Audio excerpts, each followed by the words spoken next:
എല്ലാവർക്കും നമസ്കാരം. വിനയന്റെ ലോകം 8ാം എപ്പിസോഡിലോട്ട് സ്വാഗതം. കല്യാണ സൗഗന്ധ്യം ഒരു വലിയ വിജയമായിരുന്നു. അതിനുശേഷം പ്ലാൻ ചെയ്ത ചിത്രം ഉല്ലാസപ്പൂങ്കാറ്റായിരുന്നു. വിജയ മൂവീസ് സേവർ, എൻ്റെ ഒരു വലിയ സുഹൃത്താണ് അദ്ദേഹം. പുള്ളിയാണ് എന്നോട് വന്ന് പറഞ്ഞ, വിനയ നമുക്കൊരു പടം ചെയ്യാം, അത് ദിലീപിനെ തന്നെ നമുക്ക് നായകനാക്കി ഒരു പടം ചെയ്താലോ. ഞാൻ പറഞ്ഞ ആയിക്കോട്ടെ. ദിലീപ് നായകനും പള്ളാശ്ശേരി എഴുത്തുകാരനും ഒക്കെ ആയിട്ട് ഒരു സബ്ജക്റ്റ്. അന്നത്തെ കാലത്ത് നമുക്ക് ഈ കഥകൾ, ഞാൻ പറഞ്ഞില്ലേ, ഇഷ്ടംപോലെ കഥകൾ ഇങ്ങനെ ഉണ്ടാക്കി വെക്കുക, കഥകളുടെ ഡിസ്കഷൻ നടക്കുക. അല്ലെങ്കിൽ പിന്നെ ഒരു വർഷം 4 പടമൊക്കെ ചെയ്യാൻ പറ്റത്തില്ലല്ലോ. ഒരു വർഷം 4 പടം ചെയ്തൊരു കാലം ഉണ്ടായിരുന്നു. ആ 4 പടങ്ങളും ഹിറ്റായ ഒരു സമയം ഉണ്ടായിരുന്നു. അതൊക്കെ അന്നത്തെ കാലം അല്ലേ, അങ്ങനെ പറയാൻ നോക്കും.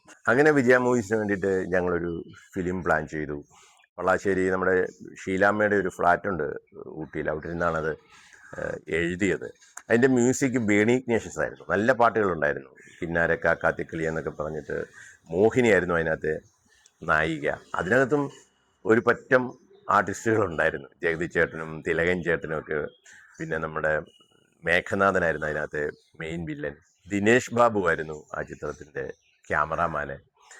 ആ സിനിമ ഭയങ്കര ഒരു ഉല്ലാസമായിട്ട് ഞങ്ങൾ ഊട്ടിയിൽ ഷൂട്ട് ചെയ്ത ഒരു ചിത്രമായിരുന്നു ഉല്ലാസപ്പൂങ്കാറ്റ്.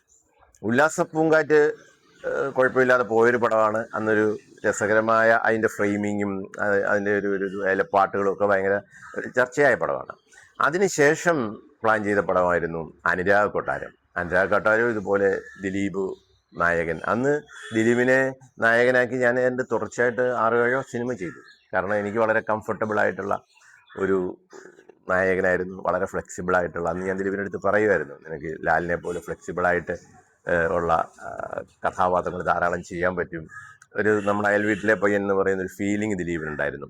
എനിക്കൊരു കാര്യത്തിലേ ഉണ്ടായിരുന്നുള്ളൂ. ഞാൻ എപ്പോഴും പറയുമായിരുന്നു, ചിലർക്ക് ചില കാര്യത്തിൽ സ്പെഷ്യലിസ്റ്റുകളായിരിക്കുമല്ലോ. ഈ വലിയ ആക്ഷൻ ഹീറോ ആകാനായിട്ട് ശ്രമിക്കേണ്ടതില്ല മോനെ എന്ന് ഞാൻ പറഞ്ഞിട്ടുണ്ട്. അത് എൻ്റെ ഒരു അഡ്വൈസായിരുന്നു.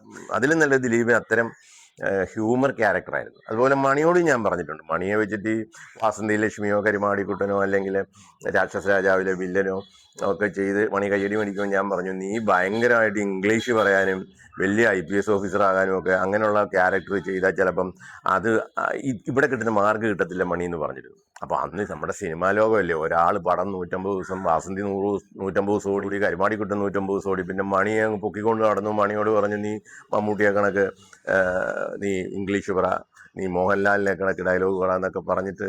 അങ്ങനെ അവരുടെ കുഴപ്പമല്ല അതുപോലെ ചില ഡയറക്ടേഴ്സ് അപ്പോൾ അവർ വിചാരിക്കും അങ്ങനെയൊക്കെ പറഞ്ഞാൽ ചിലപ്പോൾ കുറച്ചുകൂടി മേളിലൊരു സാധനം ചെയ്യാന്നൊക്കെ പറഞ്ഞിട്ടാണ്. പക്ഷെ അങ്ങനെയല്ല.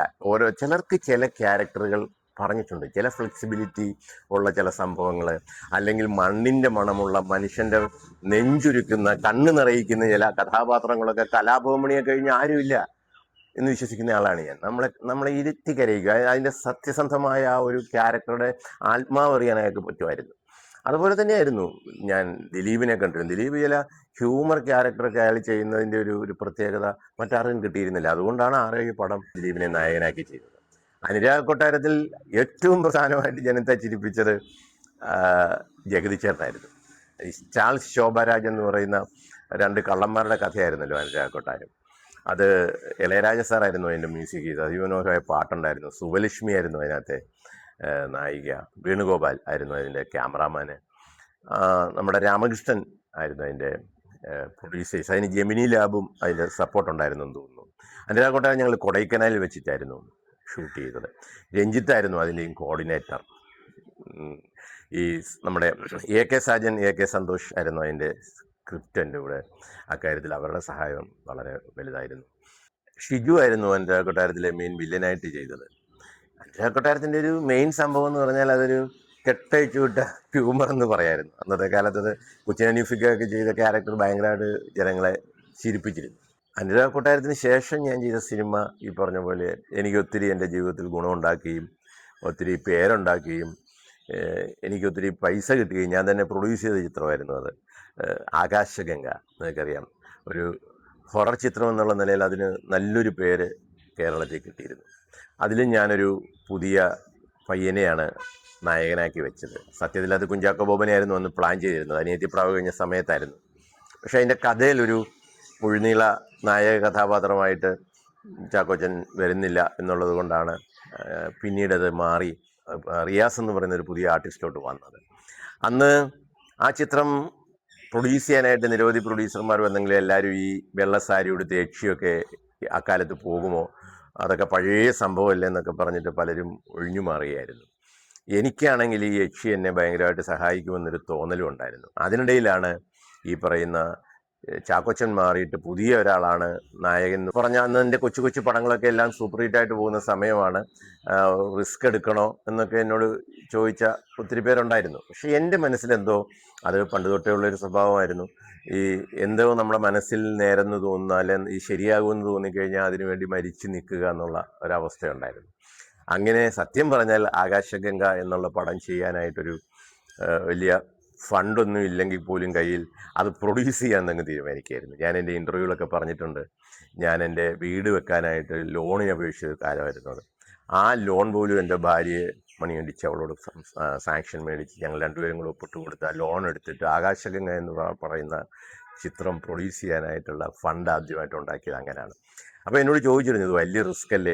ഞാൻ പറഞ്ഞു റിസ്ക് ഉണ്ട്, ഞാൻ ഇലക്ട്രിസിറ്റി ബോർഡിലെ ജോലി ഉപേക്ഷിച്ചിട്ടില്ല. ഞാൻ പറഞ്ഞു അഥവാ എന്തെങ്കിലും സംഭവിച്ചാൽ എല്ലാ പാലക്കാടൻ കുഗ്രാമത്തിലോട്ട് വല്ലതും ട്രാൻസ്ഫർ പോയി മേടിച്ചിട്ട് അവിടെ പോയി ജീവിക്കുക, അല്ലാതെ ഇത് അങ്ങനെ വരില്ല. കാരണം എനിക്ക് തോന്നുന്നു ഇതിന് നല്ല ഹ്യൂമറുണ്ട്. ഈ ആകാശഗംഗയുടെ കഥ ഞാൻ പലപ്പോഴും പറഞ്ഞിട്ടുള്ളതാണ്. അതിൻ്റെ ത്രെഡ് ബെന്നി നായരമ്പഴായിരുന്നു അതിൻ്റെ സ്ക്രിപ്റ്റ്. അദ്ദേഹത്തിൻ്റെ ഒരു നാടകം ഉണ്ടായിരുന്നു, ഈ ഒരു പോസ്റ്റ്മോർട്ടം ടേബിളിൽ നിന്ന് പോകുന്ന ഒരു പെൺകുട്ടിയുടെ അതായിരുന്നു നമ്മൾ ആദ്യം പ്ലാൻ ചെയ്തത്. അവിടുന്ന് മാറിയിട്ട് അതൊരു പ്രേതകഥ കണക്കൊരു ഹ്യൂമർ നല്ല ഹിറ്റ് ഡ്രാമ ഉണ്ടായിരുന്നു. പക്ഷെ അത് അല്ല, റിയലായിട്ടുള്ള യക്ഷി വേണമെന്നുള്ള നിലയിലാണ് ഞാനെന്ന് ഈ ഒരു ത്രെഡ് പറയുകയും ഞങ്ങളത് സിനിമയാക്കുകയും ചെയ്തത്. അതിൻ്റെ ഒരു ത്രെഡ് എന്ന് പറഞ്ഞാൽ എൻ്റെ ഗ്രാമത്തിൽ ഞാൻ ആദ്യത്തെ എപ്പിസോഡിലൊക്കെ പറഞ്ഞിരുന്നു, എൻ്റെ അമ്മ എന്നോട് പറഞ്ഞ ഏഴിലമ്പാലയിലെ ഞങ്ങളുടെ കാവിലുണ്ടായിരുന്ന പ്രണയാത്രയും പ്രതികാരദുർഗയുമായ യക്ഷി, അവിടെ മരണമെന്ന് പറയുന്ന ഒരു ദാസി പെണ്ണായിരുന്ന അവള് കുടുംബത്തിലെ തന്നെ അന്നത്തെ ഒരു കാർന്നവരുടെ മോനെ പ്രേമിക്കുകയും അതിന് ദേഷ്യം വന്ന കാർന്നവർ അവളെ ചവിട്ടിക്കൊല്ലുകയും അവളെ കൊണ്ടുപോയി ചിതയിൽ വെച്ച് കത്തിക്കുകയും, ചിതയിൽ വെച്ച് കത്തിച്ച സമയത്താണ് മരിച്ചിട്ടില്ല എന്നറിയുന്നത്, എന്നിട്ട് പോലും കത്തിച്ച് കളഞ്ഞു. അങ്ങനെ ഒരു ചുടലേക്ഷിയായി മാറിയ ഒരു ഭീകരരൂപിണിയായിട്ട് എപ്പോൾ വേണേ മാറാവുന്ന ഒരു യക്ഷിണിയുടെ കഥയായിരുന്നു അത് ഹ്യൂമറും കൂടി ചേർത്തുകൊണ്ടായിരുന്നു ആകാശഗംഗയിൽ എടുത്തത്. കാരണം ആകാശഗംഗയുടെ ഒരു ബേസ് എന്ന് പറഞ്ഞാൽ എൻ്റെ കൊച്ചുനാളിൽ ഞാൻ നമ്മുടെ പുതുക്കരിയിൽ കുട്ടനാട്ടിലെ എൻ്റെ കോയിപ്പുറത്ത് കുടുംബത്തിൽ കണ്ടിരുന്ന കള്ളത്തുള്ളൽ എന്നൊക്കെ അന്ന് വേണമെങ്കിൽ പറയാം. പക്ഷേ അത് വളരെ ഒരു വിശ്വാസത്തിൻ്റെയും മിത്തിൻ്റെയും ഒക്കെ ഭാഗമാണ്. അങ്ങനെയൊക്കെ പറഞ്ഞിരുന്നെങ്കിലും അതിനകത്ത് സത്യസന്ധമായ ചില കാര്യങ്ങളുണ്ടായിരുന്നു. അതൊക്കെ വിശ്വസിച്ചിരുന്നവരായിരുന്നു എൻ്റെ അമ്മയും എൻ്റെ ബന്ധുക്കളും ഒക്കെ. അന്ന് ഞാൻ കണ്ടു വളർന്ന തുള്ളൽ അതാണ്. ഇന്നസെൻ്റ് ഏട്ടനും ജഗദീഷും ഒക്കെ അതിനകത്ത് തുള്ളിയിരിക്കുന്നത്, ചെറിയച്ഛനും വലിയച്ഛനും ഒക്കെ ആയിട്ട്. ഇന്നും ആ പറയുന്ന ചെറിയച്ഛൻ്റെയും വലിയച്ഛൻ്റെയും ക്ഷേത്രങ്ങളും ഒക്കെ ഞങ്ങളുടെ ആ കാവിനകത്തുണ്ട്. ആ ചിത്രം അമ്മയ്ക്ക് ക്യാൻസറായിട്ട് ട്രിവാൻഡ്രം മെഡിക്കൽ കോളേജിൽ കിടക്കുമ്പം ഒത്തിരി ദിവസങ്ങൾ അമ്മയ്ക്ക് കൂട്ടിരുന്ന സമയത്ത് അമ്മയാണ് ആ ഒരു യക്ഷിക്കഥയുടെ ത്രെഡ് എനിക്ക് പറഞ്ഞു തന്നത്. അമ്മ മരിച്ച് ഒത്തിരി കഴിഞ്ഞതിന് ശേഷമാണ് ഞാൻ സിനിമാക്കാരൻ പോലും ആയത്. അതിനുശേഷമാണ് ഈ ആകാശഗംഗ സിനിമ എടുക്കുന്നത്. ആ സിനിമ എടുത്തപ്പോൾ ഞാനിവരെ കള്ളത്തുള്ളൽ പറയുന്നവർ ആക്കി മാറ്റി.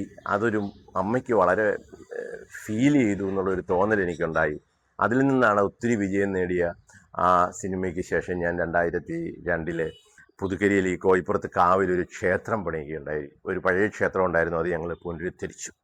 അങ്ങനെ ആകാശഗംഗ എൻ്റെ ജീവിതത്തിൽ ഒത്തിരി സിറ്റുവേഷൻസ് ഉണ്ടാക്കിയ, ഒത്തിരി അനുഭവങ്ങൾ ഉണ്ടാക്കിയ ഒരു സിനിമയായിരുന്നു. മയൂരിയായിരുന്നു അതിനകത്ത് ആ യക്ഷിയായിട്ട് അഭിനയിച്ചത്.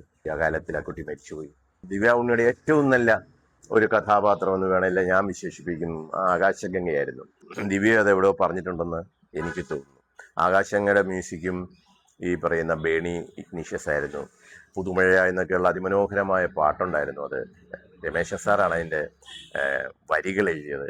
രാമേന്ദ്ര ബാബു സാറായിരുന്നു അതിൻ്റെ ക്യാമറ. എൻ്റെ ജീവിതത്തിൽ ഈ മിച്ചൽ ക്യാമറയൊക്കെ ഞാൻ പറയാറുണ്ടല്ലോ, ഞാൻ ആരുടെ കൂടി അസിസ്റ്റൻ്റായിട്ട് നിന്നിട്ടില്ല. അതുകൊണ്ട് ഓരോ സിനിമയും എനിക്ക് പാഠമായിരുന്നു. മിച്ചൽ ക്യാമറയുടെ ഷോട്ടുകളും അതിൻ്റെ പ്രത്യേകതകളും അതുപോലെ മിനിയേച്ചർ വെച്ചിട്ടുള്ള അന്ന് ഗ്രാഫിക്സ് ഒന്നും ഇല്ലല്ലോ. ആകെ കൂടി അതിനകത്ത് ഗ്രാഫിക്സ് ചെയ്തത് മയൂരിയുടെ മുഖം ഈ പൂച്ചയാകുന്നതോ മൂങ്ങയാകുന്നതോ 2-3 ഷോട്ടാണ്.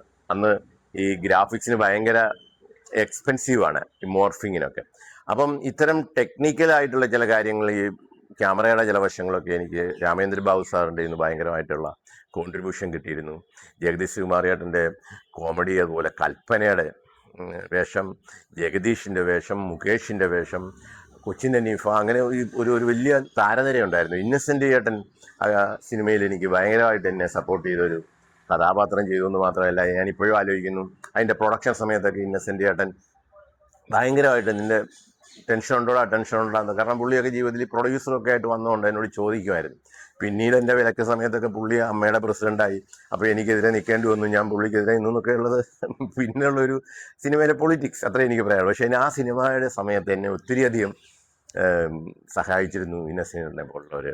ആ സിനിമ രാജൻ ഫിലിപ്പായിരുന്നു അതിൻ്റെ പ്രൊഡക്ഷൻ കൺട്രോളർ. എൻ്റെ കൂടെ സ്ഥിരമായിട്ടുള്ള ബാബു, 2 ബാബുമാരുണ്ട് എൻ്റെ അസിസ്റ്റന്റ് ഡയറക്ടറായിട്ട്. രണ്ടുപേരെയും പേര് തിരിച്ചറിയാനായിട്ട് ഒരാളെ നമ്മൾ ടെൻഷൻ ബാബു എന്ന് വിളിക്കും, വേറൊരാളെ പൈൻറ്റ് ബാബു എന്ന് വിളിക്കും. ടെൻഷൻ ബാബു ഈ അടുത്ത കാലത്ത് മരിച്ചുപോയി. മറ്റേ ബാബു, ചങ്ങനാശ്ശേരി ബാബു എന്നറിയപ്പെടുന്ന പൈൻറ്റ് ബാബു ഇപ്പോഴും ഉണ്ട്. ഇന്നസെൻ്റ് ചേട്ടനായിരുന്നു പൈൻറ്റ് ബാബു എന്നുള്ള ആ പേരിട്ടത്. ആകാശങ്ങയുടെ കഥ ചിലപ്പോൾ ഇനിയും പറയാനുണ്ട്. ഈ എപ്പിസോഡിൽ സമയം തീർന്നുകൊണ്ട് നിർത്തുകയാണ്. അടുത്തതിൽ കാണാം. നന്ദി, നമസ്കാരം.